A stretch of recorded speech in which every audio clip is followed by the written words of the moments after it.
Ivantill. This is a video analysis examining the characters, relationship, and the significance of the tragic doomed Yaoi 2024 duo. Okay, so just a quick disclaimer before we get started. This video analysis will contain spoilers for up to round 7, the title finale of Alien Stage. There will be discussions of death, violence, physical abuse, mentions of sexual assault, drugs, and general non-consensual activities, and then Tragic Doomed Yaoi featuring mentions of Doomed Yuri, specifically in the case of Ivantill and Mizisua, and then also possibly me making gagging noises when I think about them being Ivantill, and random sobs as well, because they ruin me emotionally. Thank you. Alright, given the release of Alien Stage Round 7, I think it's about time we got some character analysis in here, and not just in the form of a Twitter or Tumblr thread. I've gone ahead and analyzed both characters individually and then their relationship with each other. Through this, I hope to uncover what exactly they were to each other. Friends, rivals, lovers, enemies, some freak situationship. Regardless, I'm already planning to spend most of the video talking, so I won't waste too much time with an intro. Let's get into it.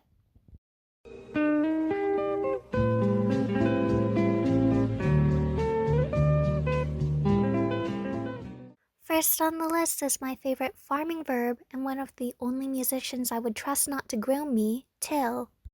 Physically, Till's character design is striking. He tends to be very bold with his silver hair and bright teal eyes. In his first appearance, there's a lot to take in, from the oversized graffiti-style shirt, bright red pants, and lack of shoes. Additionally, with his pierced ears and sharp eyes, we see his rebellious and rowdy nature, as well as his creative side. Make no mistake, though, while Till appears rambunctious and volatile, he's also very delicate, similar to what gamers often refer to as a glass cannon. According to his page on the Alien Stage fandom wiki, Till is actually a 16-personality INFP, aka the Mediator. This might seem completely off course for such an aggressive guy, but the website defines this personality type as having vibrant, passionate inner lives and a commitment to authenticity. In this sense, Till fits the definition perfectly, being well known for his creativity in the arts of songwriting, drawing, and even floral art, according to his official character profile. Till isn't necessarily naturally aggressive, he's naturally reactive. He responds to what is thrown at him and the environment he's in. It's only natural that in the world of Alien Stage, he would feel the need to rebel due to the constant oppression and constraints placed on him, both physically and emotionally. Still, for all his tough front, he's very sensitive to those he cares about, e.g. a certain pink-haired girlie. Till's unrequited feelings and idolization of Mizi are a very central part of his character. Overall, yes, there is a romantic nature to his feelings, but there's also very much a degree of idolization and idealization. He's in love with the idea he's created of her and what she represents. Hope, brightness, a light at the end of the tunnel. He even declares in his round 2 song, Unknown Till the End, I want to know all about you, revealing how shallow his actual relation to Mizi is. More so than love, his feelings are similar to limerence, a desperate desire for reciprocation, affection, and an idealized view of the object of his affections. So, does this make his feelings shallow and fickle? Not quite. While they might be idealistic and shallow in origin, I think there's a very deep-rooted necessity for them. Within Till the Unknown, one of the lyrics translates to, the edelweiss of my feelings that blossomed for you. Edelweiss is a flower that symbolizes love, but perhaps more importantly, it symbolizes devotion, strength, and daring. These are all key traits to Till's character.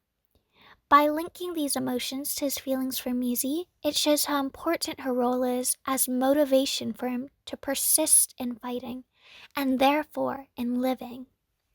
Till needs Maisie to live in order to have some hope for there still being goodness and happiness in this miserable world he exists in. A repeated symbol for Till are red flowers, something associated with Maisie. At about 46 seconds into the YouTube video Alien Stage featuring Sua's song Sweet Dream, a young Till is seen bound by various restraints while gripping a red flower in his hand. That flower is his affection and hope, something he needs to hold on to amidst all his suffering. Till is very openly expressive with his emotions, even if he can't always express it through words. As seen in various Alien Stage art posts by Qming, the official Alien Stage artist, he's super blushy and stuttery around Maisie, sort of like Marinette from Miraculous Ladybug. Something that can be said for Till is that he really has no poker face at all. A written message from a past classmate reads, "You like Maisie, right?" Dude, it's so obvious. Unfortunately for Till, it would seem the object of his affections herself seems blissfully unaware of his blatant affection. Still, that's not to say that he and Maisie are on bad terms at all. While they don't seem particularly close, they could definitely be considered childhood friends, Maisie apparently having gifted him a recorder at one point that he greatly treasured. The recorder made several appearances in Qming's official art, such as the post revealing Till's birthday, June 21st, a picture of a young Till, once again, unsurprisingly, locked up, and at the end of a short comic featuring Maisie, Sua, and Ivan. The repeated appearance of the recorder seems to speak volumes towards Till's affection, dependence, and romantic side. All in all, Till is very much a hopeless romantic, creating an interesting juxtaposition between his constant loudmouth bravado and his sensitive nature. Despite this more tender side to him, Till's devotion and single-minded purpose can lead to negative traits, such as physical and verbal violence on his part, an isolated existence, as well as erratic and inconsistent performances. At a Noct Garden, he may have won the Noct Garden singing competition, but a classmate writes to him, "You were so freaking loud when you practiced." His emotional outbursts aren't appreciated by many, notably not by his guardian, Urak.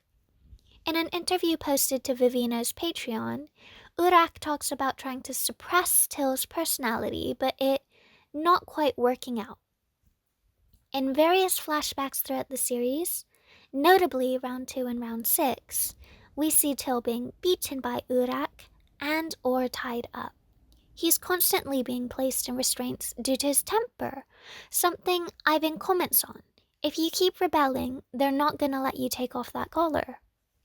While it may be inhumane and violently oppressive, it's not completely uncalled for. In his situation, Till is indeed explosive and prone to violence. As a young child, he's shown attacking Ivan for stepping on a flower crown, which isn't necessarily such a heinous act deserving of such violent retribution, disregarding the enjoyment that his victims seem to take at his actions. Additionally, Till is a very controversial performer, creating quite an uproar during round 2. Firstly, there's the theory that Till didn't sing the song that he was supposed to sing with his competitor, a theory I personally love. It's backed by the fact the song is titled Unknown, with the actual title Till the End in parentheses. The song is literally unknown by the producers of Alien Stage. It's likely the song Till wrote for Maisie, one he references in his goodbye message to her as they graduated from a Noct Garden. I wholeheartedly agree with this theory, especially considering how shaken and confused his opponent looked midway through the round. Yet still, this theory also makes Till a bit of a douchebag, giving his opponent no equal ground to fight for his own right to live. Even if it's untrue, he still sang overly loudly, aiming to drown out his opponent rather than compete with him. Fun fact, the rando was actually named Acorn. He was a classmate at a Noct Garden, and he had a crush on Sua. Point is, he was a person with the right to fight for his own survival, and Till played dirty. Till's round 2 performance emphasizes his isolation from his peers due to his aggressive and overbearing nature, but it also emphasizes his controversial image amongst the alien audience. Fun fact, Till absolutely despises all the aliens, hates them, loathes them, wishes death and suffering on them all. Would he kill them if given the chance? Yes, made blatantly clear by the fact he actually does kill one. Rest in peace to Freddy the Guitar, a lower class alien. I don't entirely know why the aliens thought it would be a good idea to give Freddy to Till, but it apparently wasn't. So here's the kicker. Why does he do it? Given the timing, it seems like it's a strategic move to cut off his competitor's attempt to sing, completely shutting down any chance he'd have to, well, compete. But more than that, it's an act driven by rebellion, by clawing what little victories he can take, no matter the consequences. Till has no respect nor love for these creatures that force him to fight. Therefore, he lashes out as strongly as he can. His murder of Freddy is very much a statement. Above all else, Till is an artist. He creates.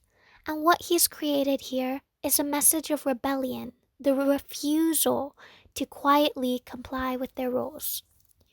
In his own way, he remains free despite the restraints they place on him, even going so far to grin as they push him down. Nonetheless, as I mentioned at the start of this segment, Till is reactive. He's violent and rambunctious, but he's also very much a victim. He clearly suffers physical violence and abuse from the aliens, including his guardian, but the violence could extend further, even into sexual assault. In a flashback from round 6, we see Till being forced to perform at a party full of various aliens. At one point, he's shoved onto a table and held down after attacking a partygoer before the scene cuts to him, leaning against a chair as another alien pets his head. Even if it's not a moment of sexual abuse, this scene appears to be, at the very least, a moment of non-consensual drugging. It makes sense given his lethargy in the moment and seemingly blurry vision, hallucinating Mizi as reaching out to him before falling unconscious. While all the characters in Alien Stage are victimized by the aliens to a certain degree, Till's relationship with Urrak is one of the worst guardian-pet relationships in the show, with the alien both viewing him as an investment rather than a living being, and actively showing physical violence against him. Taking into account a degree of sexual violence would further establish a reason for Till's unbridled hatred of the aliens, as well as their dehumanization and dominance over him. Interestingly, for all the fight until, he's partially complicit in his own confinement. How, you might wonder? Well, one of the most key moments for his character comes from a round he didn't even perform in. Round 3, Ivan's hit performance of the heart-wrenching and desperately melancholy Black Sorrow.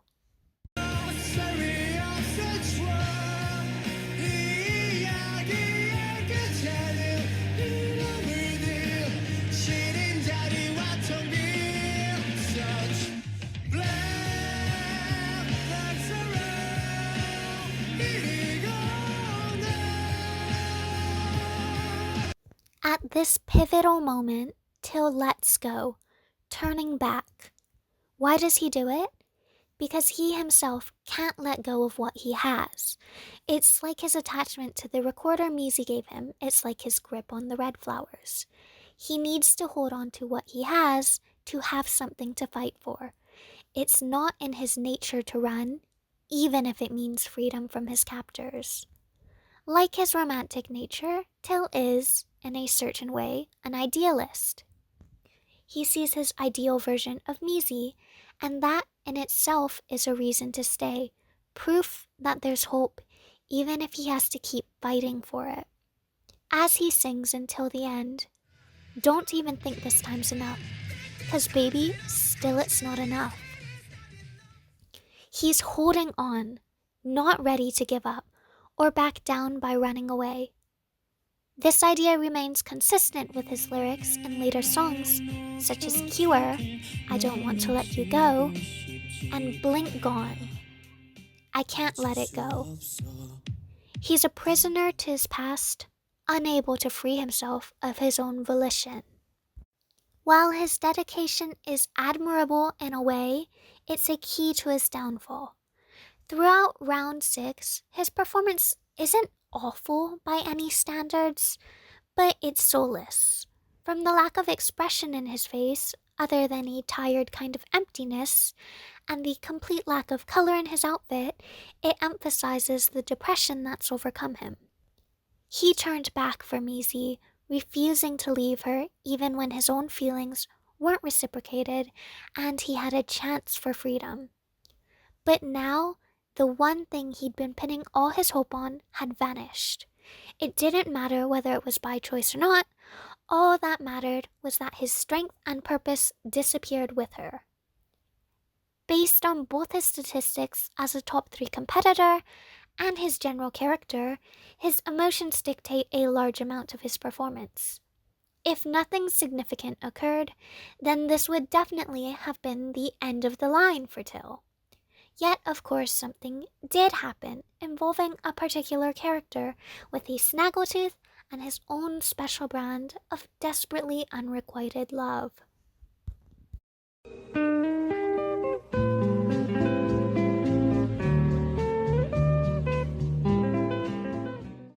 That's right, guys, it's time for the Black Sorrow King himself, Ivan. At a glance, Ivan seems to fit a stereotypical character trope. Tall, dark, and handsome, he's calm, unemotional, serious, and quiet, almost robotic. Even from a young age, he was intimidatingly talented, with a classmate at a Knox Garden describing him as too perfect that it's hard to approach him. With his angular eyes, sharp brows, and chiseled face, you'd think he was a Greek statue, were it not for a small snaggletooth poking out of his mouth. In a way, this slight discrepancy from being any other dark-haired dreamboat is what sets up the interesting balance of his character. He's quiet yet cheerful, charming yet blunt, unfeeling yet obsessive, popular yet lonely. Perhaps he can be defined as contradictory. At times, he's glib and sly, but he can be sharp-toothed and cutting as well. Most importantly, he can be a massive hypocrite. Is Ivan truly as unfeeling as he may appear on the surface? This enigmatic schemer may be anything but. While Till is introduced with a fiery and passionate declaration of love, Ivan's round 3 appearance is a stark contrast. Longing, desperate, and ultimately despairing. His song is also based around an unrequited love, but it lacks the fight and spark contained with Till's. It's a song based around surrender, admittance to the ultimate hopelessness of such emotions. His love is black, black as it can be, until the object of his affections is his black sorrow. Ivan loves Till without expectations that his feelings will be reciprocated, and he doesn't actually push for them to be. Yes, I can feel the disbelief of my watchers through the screen. Ivan? Not pushy with his feelings? Are we even talking about the same character? And yes, I am. Talking about Ivan Black Sorrow Kira Mankisser, whose special talent is apparently starting fire with rocks according to his official character profile. But how can this be? Isn't he a forceful alpha king? No, no, no, stop it. This is a peak boy failure icon. It's not necessarily that Ivan is truly cold and emotionally unavailable, more like he's emotionally detached. He's unemotional because he doesn't understand emotions. He's really just not very empathetic. Simply put, he's a bit of an oddball, separated from his peers by some invisible divide. Still, Ivan is nonetheless charming, talented, and most of all, dedicated. From the diary entries on Vivino's Patreon, it's noted that young Ivan would go to the Anocht Garden Pond and practice facial expressions in his reflection. His favorite class then was also music appreciation and interpretation, emphasizing his curious nature and attempts to understand various subjects, whether they be people or studies. Despite his shortcomings in the category of emotions, Ivan nonetheless put in the effort to fit in with the other children. Why exactly? It's likely his reasoning was partly out of convenience. Ivan does seem to be a bit more of the calculating type, always keeping a good image for his career and looking to not let down his guardian, Unsha. But that aside, he also probably enjoyed the camaraderie with others, particularly classmates like Mizi and Sua. Well, of course, he spent a lot of attention and time on Till.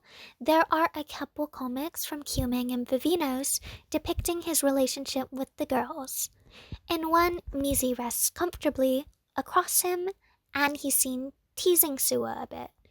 Even though his relationship with Sua seems a bit more rocky, I would say he and Mizi could definitely be considered friends, especially looking at the note she wrote him during graduation from Anoch's garden, calling him handsome like a prince, able to sing like a rock star, and smart as well. According to his pre-round 6 interview, he didn't consider himself popular, but he had a lot of friends at Anocht Garden. Still, while he may have had a lot of friends, it doesn't seem like he had any close ones that truly understood him, as observed from the notes written by his classmates. One asking when his birthday was, another admitting to wanting to have been closer to him, a girl noting she never got to talk to him, and the last one calling him difficult to approach. While he put in a lot of effort to understand and fit in with others, it seems he may have not put the same amount of effort into getting closer to them. His lack of emotions was probably expedited by his upbringing with his guardian, Unsha, who quotes, "Raising pet humans is not about nurturing them, it's about the investment." On that note, it's unlikely he was brought up with great affection, making friendship, love, and other emotions a foreign concept to him.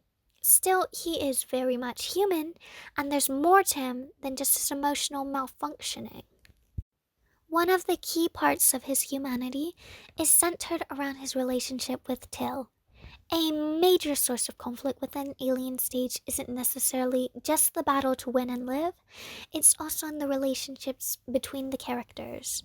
While it may not be entirely within the lore, I think the dialogue break between Ivan and Till's cover of My Clematis encapsulates a key feature of their relationship: Ivan's desire to be closer to Till, and Till's rejection of Ivan. 헌대의 신을 믿는다는 것이 인간적인 거라면 내가 인간으로서 할 수 있는 것이 있는 것이라면 뭘 봐? 나의 신, 잠깐만. 나의 우주. 저리 가라고! A clear part of human nature is desire, and that same desire often leaves us vulnerable. This is very much a crack in Ivan's seemingly neutral mask, unveiling the inner turmoil he faces. In the same way that Mizi is Till's god, someone to worship, as well as a reason to live and fight, Till is Ivan's god. But unlike Till, Ivan is not actually a fighter. He is a follower, a devotee. He would sacrifice anything for Till. including himself. His love is an obsession, a devotion, a religion built on self-sacrifice. Ivan's view of Till is very similar to how Sua sees Mizi as a savior, a beacon of hope. He seems to feel a kind of kinship or solidarity with her, something he reveals in the comic Confession posted by the official ALNST Twitter. Translated by Twitter user What a Fruit, Ivan reflects on his relationship to Till and Sua's relationship with Mizi. This comic is very important when reflecting on the character as Ivan, as it features his clear and honest first-person thoughts, devoid of any deception usually present in his actual words. But when he realizes Sua differs from him in the way that her feelings are actually reciprocated, this destroys something in him. She has something he cannot have, the pleasure of having her feelings returned, the ability to be loved. It might seem angsty and edgy, but in all honesty, Ivan does not know love. He was not loved by his alien guardian. He himself describes the relationship as more of a business relationship. At a Noct Garden, he claimed to have had many friends, but none who truly understood him. Doesn't it make sense for a child who grows up like that to become a bit twisted, and more than that, insecure? Here, we really begin to delve into the complexity of his character. Yes, he puts on a mask of confidence and seems to have all his emotions neatly collected and shelved. But deep inside, there's a strongly rooted sense of insecurity and self-deprecation. In his pre-round 6 interview, he responds to the question, "What do you think is your charm?" with, "I can't really think of any, because I think I have more flaws. Haha." More than this line just being modesty, it seems to display a very negative self-image. This is likely a side effect of being constantly viewed as an investment from his childhood. His feelings didn't matter, instead it was all about his performance. After all, if he doesn't perform well, then he's useless. To a certain degree, his character could be seen as similar to that of Luca, raised for perfection and with success expected of him. It's likely all his flaws were constantly pointed out to him in order for him to fix them and achieve higher and higher heights. Failure and weakness were never an option. More than that, affection was never an option. Love, friendship, and kindness would be unnecessary for his role, and therefore it's unlikely he'd be shown any. As a child raised like this, he likely internalized that upbringing into seeing himself as unworthy of love. Thus, returning to his perceived camaraderie with Sua, it would make sense that it was such a mental shock for him to see someone he thought was like him receive something he found himself incapable of receiving. Ultimately, this world-shaking moment truly solidifies the idea that Ivan is not as unshakable as he outwardly appears. He is actually a very flawed character, prone to moments of jealousy and petty acts, shown by how a younger version of him reacts to seeing the gifts Till receives on his birthday, by deciding to steal them all tomorrow. All in all, Ivan is very possessive of Till's attention. If he can't have his affection, he'll at least have his eyes on him. As said in Hearer, "In your gaze where I'm seen, consume me." More than just resorting to stealing, he pushes into Till's boundaries and limits, always vying for a reaction from the other, some kind of pushback. But he never goes further than he knows he can, meaning he never goes past the point that Till can't push him away. Consider the comic of Ivan asking Till for a kiss. Ivan doesn't force himself on Till. He doesn't seem to push past whining for attention and letting Till get away with excuses to not, such as, "I'll consider it on your birthday." They both know Ivan doesn't have a birthday. And that little fact also adds into the earlier point of the lack of affection Ivan was raised with. it's very likely he's never celebrated a birthday, especially considering his classmates' written message on not remembering him ever having a party. After all, why would a simple tool need something so frivolous as a birthday, much less a party? Still, Ivan oftentimes keeps a cheerful or at least playful persona around Till, easily allowing for much of what he says to pass off as a joke. This serves as a defense mechanism to keep himself by Till's side. After all, what reason would Till have to truly push him away if he never reveals the serious nature of his emotions to the other? But because of this, his relationship with Till is very stagnated, never actually offered the chance to grow further than what exists.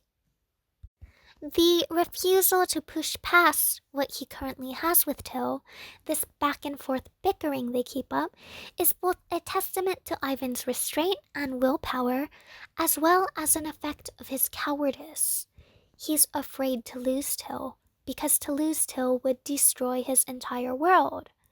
So he represses his emotions, holding himself back. In Black Sorrow, he sings the line, "Waiting for you endlessly."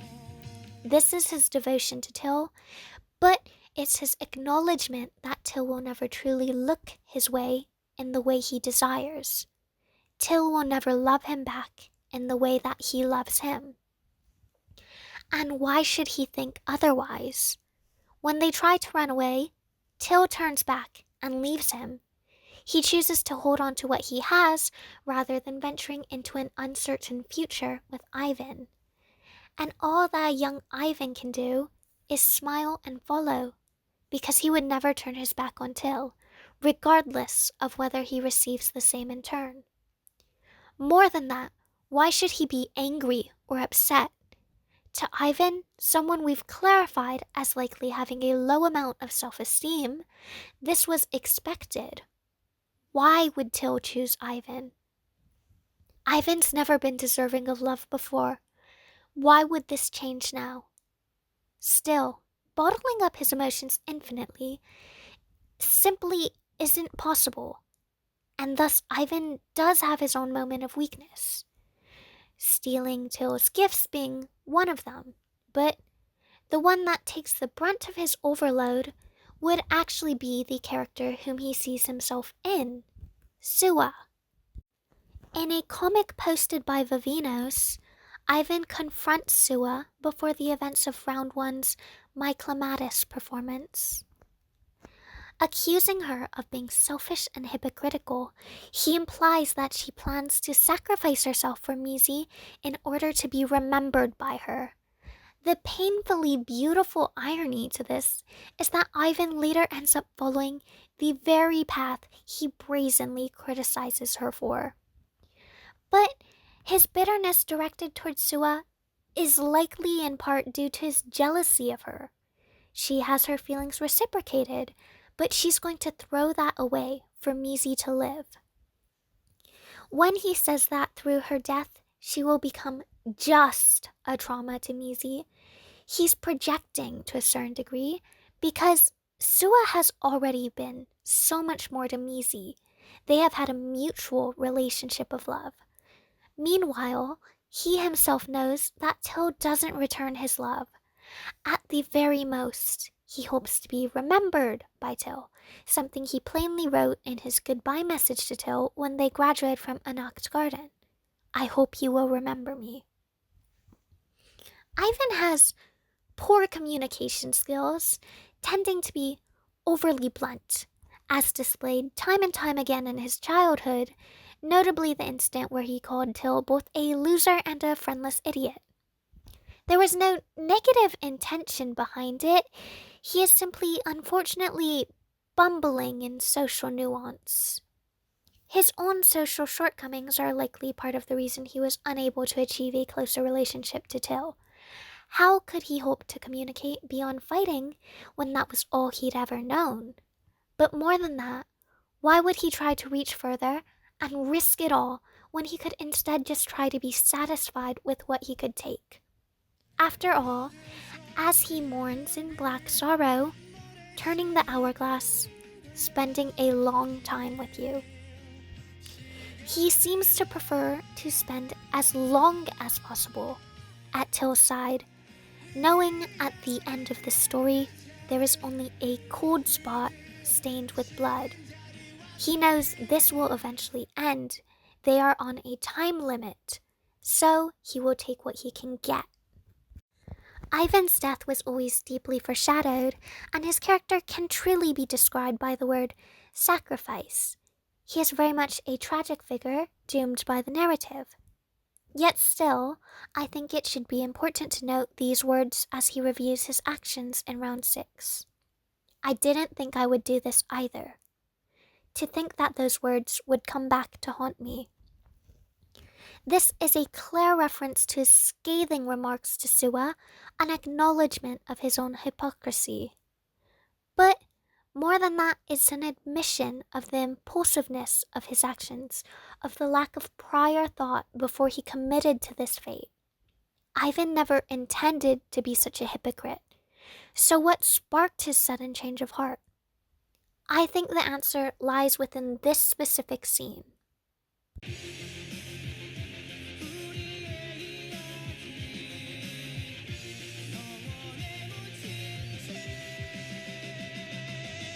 Despite the fact that the audio continues to play, for an animated series like ALNST, the visuals are very important. Even though Till is singing audibly, he pauses and his mouth is clearly shut. Ivan notices, of course he does. When are his eyes not on Till? In this moment, he realizes clearly that if he does not do anything, Till will surely lose the match and die. He sees that Till has given up at this moment. Even as he sings his line of face to face we dance, Till is not face to face with him. He is drowning in his own grief. The very thing he lashed at Sua for is the only way he can save his own universe. Sacrifice. Ultimately, Ivan tries to be the cure for Till, to fall back into their old habits of pushing and pulling, bringing back a spark and a fight to Till. He wants Till to fight back, to push him away. But even if he can't make him do that, he can at least make it so he lives on, so that he survives as best he can. And in Ivan's mind, for Till to be at his best, it's not necessary that Ivan is by his side. As he says, my situation is better than hers, because I know you won't care that much about me. Breaking free from the parallels of the Mizisua incident, Ivan defines the difference himself. Till does not love him back. Ivan is able to sacrifice himself cleanly with a minimal negative effect on Till's fragile mental state. While his world revolves around Till, it is not a mutually dependent relationship. So, knowing that this moment is final, Ivan finally takes it to be a bit selfish. Yes, the ultimate goal is Till's victory and survival, as seen in how Ivan glances at the scoreboard. But does he pull away immediately? No, there is a final peck. And that last kiss goodbye is a moment of selfishness in his selfless sacrifice. Thank you for being the victim of my shallow emotions. Ivan knows he put pressure on Till throughout their relationship, and ultimately, he perceives himself as a burden to Till. Throughout the series, he was constantly attempting to free Till, whether it was by removing Till's collar or trying to run away with him. But it was something impossible for him to achieve, both in part due to Till's own will and simply the setting they were placed in. Within his final thought, Ivan's self-deprecation and his belief in both his inability to be loved and possibly the ability to love another appears once more. After all, in the words of critically acclaimed author Toni Morrison, love is never any better than the lover. Ivan loved Till in the only way he could, sacrifice devotion. He did his best in the circumstances he was presented with, his own stunted upbringing and stifling environment. Ivan's view of himself placed his role always as a mere means to an end. But even as he was falling and bleeding out, there was no major difference in this moment to Ivan than in any of the previous moments in his childhood. Finally, Till's gaze is on him.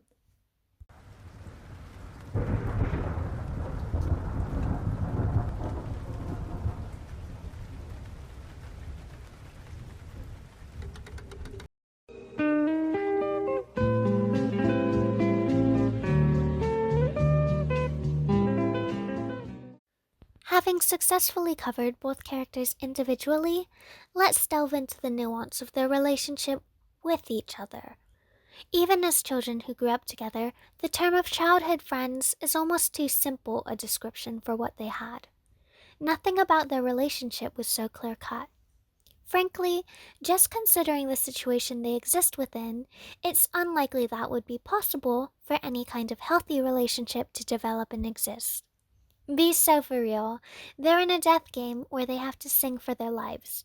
We cannot hold them to the same moral standards that we would expect in our society.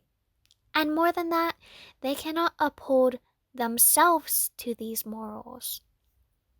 Hence, would I classify them as doomed toxic yaoi? Well, the yaoi part is debatable in exact terms, but doomed and toxic? 100%. So let's break it down. Why are they toxic?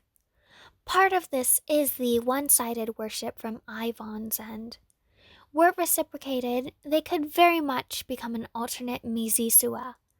But as clarified earlier, this kind of obsession is far from a healthy relationship. It's born of some need for salvation or hope in this dark existence. Ultimately, the beginning of Ivan's feelings seem to have originated with his fascination with Till, a break from the structured blankness that made up his own life. Yet further than that idolization on Ivan's end, there's Till's constant rejection and aggression towards Ivan. The key word here is consistent. This is why Ivan is so important to Till, regardless of how he might seem to discourage the other's attention. Till needs every constant he can take due to how unstable his environment is. Alongside his idealization of Mizi, Ivan provides that constant, always following Till. Even if Till may not seem to like or appreciate Ivan, he relies on that consistency. This is why Till lets Ivan follow after him, never genuinely chasing him away or ending their companionship. Unlike his feelings towards the aliens, Till does not truly hate Ivan. He likely sees him as confusing, frustrating, and annoying perhaps, but definitely not his enemy. Their friendship, if you can call it that, wasn't completely one-sided, as Ivan seemed to be the closest child to Till and a Knott's Garden. This is shown in a short comic posted by Vivinos and Humang, with Till complaining to Ivan about Mizi not playing with him because of Ivan. But Ivan responds with how Mizi never played with him in the first place. In a whispered or internal voice, he comments how he was the one who played with Till, not Mizi. Honestly, the way Ivan speaks is part of the reason he and Till couldn't get along. There was a kink in communication between them. Till is very easily riled up, and Ivan is rather blind to social cues. Ivan speaks very bluntly, shown in the infamous Cheer Up comic by Kumang. In this comic, the two attempt to encourage a crushed flower to survive, but another child comes by and calls them losers. Till has to explain what a loser is to Ivan. Quote, "A loser is an idiot with no friends, idiot." And Ivan unhesitatingly responds, "Then you're a loser." Till hits him and runs away. This comic provides a clear view into their relationship, with Ivan's unintentionally brutal words and Till's volatile reaction. But nonetheless, no matter whether they fought or not, Ivan would continue to show up and follow Till. This odd dynamic makes it difficult to classify them purely as childhood friends, but it certainly makes them closer than just normal strangers. In order to truly investigate the topic of Ivantil, a very important round needs to be addressed. Round 7, the finale, Blink Gone. I mentioned it in Till's individual analysis, but I want to save really delving into it for last, because this is going to be a juicy one. So, time wise, I do want to clarify that this final round had to have occurred very recently after round 6, as Hannah is still bleeding out and she and the gang are all still within the building. So let's just think about how crazy it is that Ivan has just pulled the craziest stunt in Alien Stage history and left Till with some wild things to think about just hours before. I say hours, but that's being very generous to Hannah's ability to not bleed out. So, in light of this, I will say that Till had considerably less time to come to terms with his thoughts on Ivan than he did with Mizi's disappearance. I don't think we have an exact timeline for that, but based on her new makeover, with the short hair, the promotional shots they had for the Alien Stage Top 3, the interview with Ivan pre round 6 but post round 5, and the existence of a news article on her disappearance, I want to say she was gone for at least a few days to a week, which isn't a lot, obviously, but it's still more time to process than mere hours. Within this round, we truly see a comparison between Mizi and Ivan's roles in Till's life.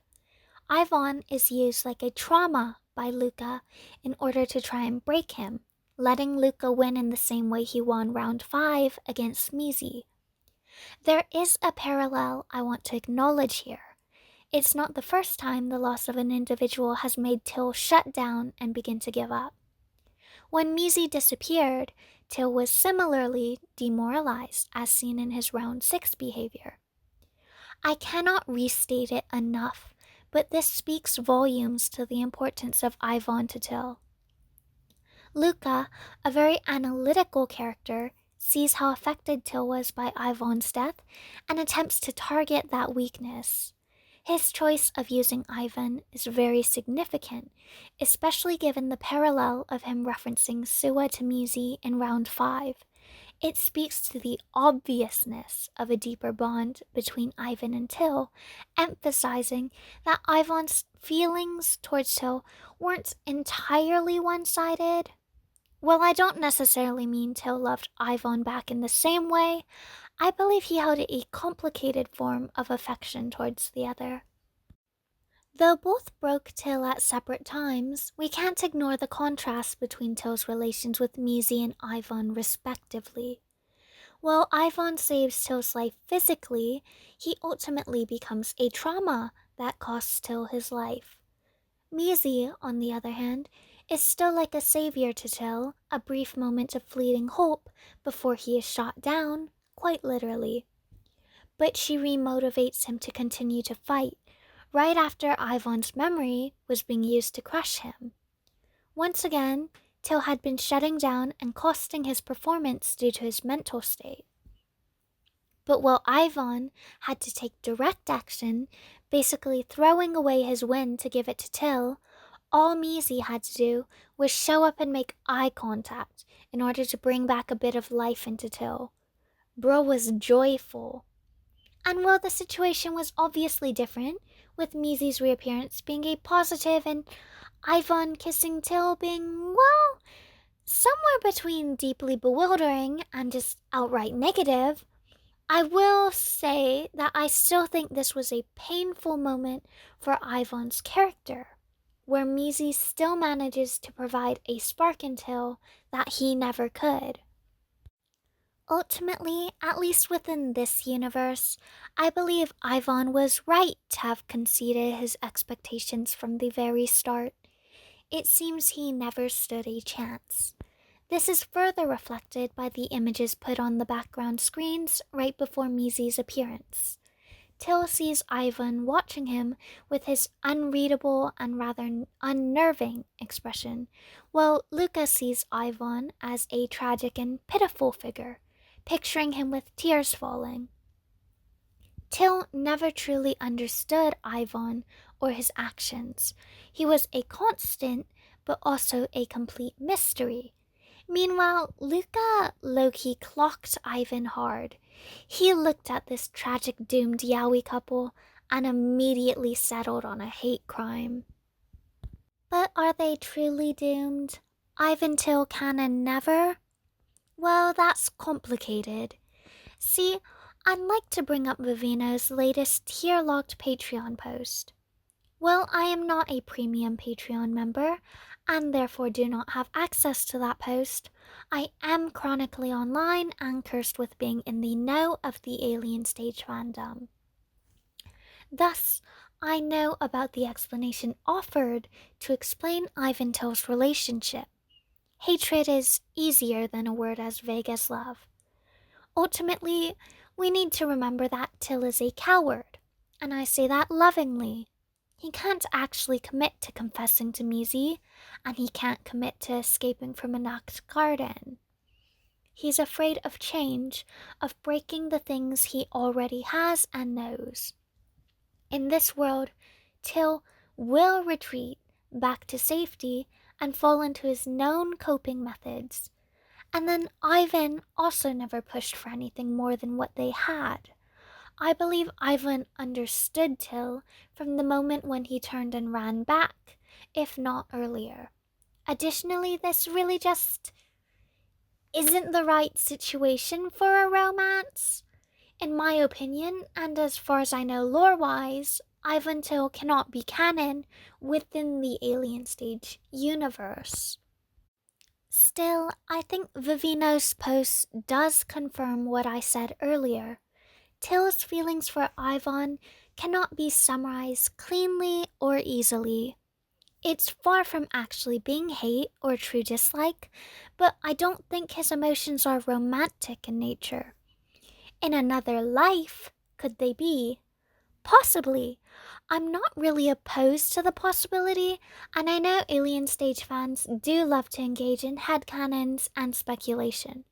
But truly, I think the complexity of Ivantil does not deserve to be classified as just love or hate, especially in a romantic context. The bond between the two is very important for both their survival and to unveil the depths of their individual characters. Even if they weren't ever romantically involved, I think there is a desperation and intimacy to their relationship that is on par with what people assume to be romantic love. This could just be my own bias right here, but I think it's important to understand the existence of various kinds of love, such as for friends, for life, for hope. Romantic love, being canon or not, doesn't make or undermine the value of a relationship. Ivantil may not be canon romantically, but they are very much canon as a loving existence. Both characters hold an immense amount of mutual significance to the other.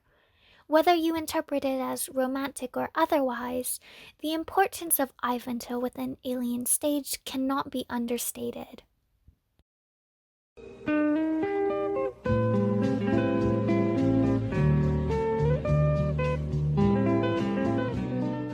Well, that's basically it from me. I could discuss a couple more Alien Stage related topics, but I don't really feel like it. Though I will say, I do have a little bit of Luca analysis stored away if anyone wants it, but it's genuinely small enough that I think I could just make it a short, probably. Maybe. I'm normal about them. Anyway, this was supposed to be a birthday gift to a friend, but I'm really lazy, so it's a Christmas gift now. Oh my god, I started working on this before we even got the Till and Io lore drop, so I wasn't able to mention that in his analysis, but his mother's story genuinely took me out. I had to think about how Io had wanted someone to love Till as unconditionally as she did. I think about how Ivan loved Till, and I feel violently ill. But it's whatever, I'm normal about them. Oh my god, also, I was sick when I recorded parts of this, so if you keep hearing my voice crack, especially during like Ivan and Till's parts specifically, um, blame it on that. Just ignore it. I could not be bothered to re record once I got better. That, and also, I kept taking mental breakdown breaks while I was recording. It was necessary for my own mental health, I think. And another thing, I kept forgetting Ivan's name is pronounced like Ivan, so sometimes I said Ivan, and that wasn't right. But, the pronunciation is inconsistent, but ignore that. Sometimes I was right. Maybe even majority of the time. Anyway, this is the first analysis video I've ever made, so I don't know if anyone will actually watch it, but let me know what you think. I mean, luckily enough, according to one of the leading experts on Alien Stage YouTube video analysis, which would be me, I think this is a pretty good analysis. Ignore the fact I'm only a leading expert because there's only like 3 other alien stage analysis videos on YouTube right now. Just ignore that.